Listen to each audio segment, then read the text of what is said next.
Orogi wa kan na aju aju. Orogi kan na aju aju ko jen nas. Ajwa no jen nas ngba ni ku yourself.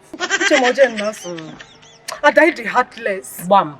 Ada it wicked. Ada I trusted you. No ka.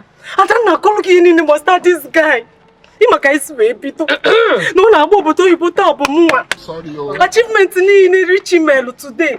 No bu mmadu. Congratulations. Congrats. You be mumu. Ị na-emezi. You think say you dey wise? Ntapuo ibiata. Kwa na gamata. Nsulu pulo ibia sulu. Ị ga-erichagwu ya. Ma nke ericha nwa. Asị nke ị ga-erichagwu ya eri. Ada. Will you keep Ada.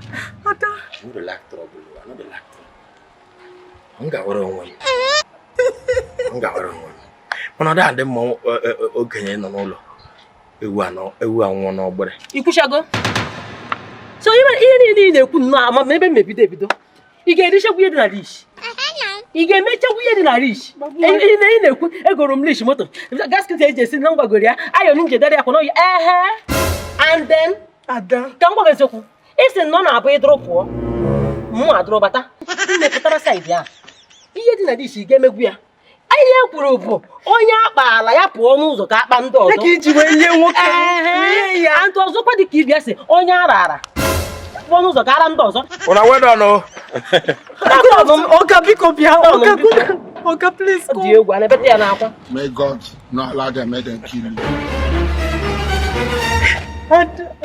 It's okay. What is the problem? Jụọ ya. Oga biko achọrọ m ka m kọọlụ gị ya.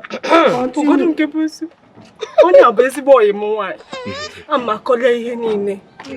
Everything that has to do with my boyfriend. Mụ na onye a date go for 8 years. Na-emele ihe niile. Na ọ na-agba obodo Igbo mbụ mụ. Na o nwere ihe niile o nwere bụ mụ. Isi ekwensu bụ oyi m nwanyị. Agaga mmewekwa ga Onye anyị na-ekwu. mma ahụ ige mbana. O wee jee dị Okay. Ọ na-adụ ya na-adụ ya.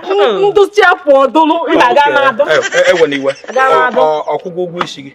Richi anyị na-ekwu ọkwụgwọ O ụgwọ ji isi gwa gị. nkwụ ya. Mba. Mana o si m nwere ya ndidi. Ewe n'iwe mgbe ahụ ọ sị gị nwere ya ndidi. Ị gwakwa ya nwere gị nwa ndidi. Anọ m na-eche ịmago n'ụlọ okwu. You don't get it. I don't get it. Then if you don't get it, then forget about it. And they never leave. They have left you.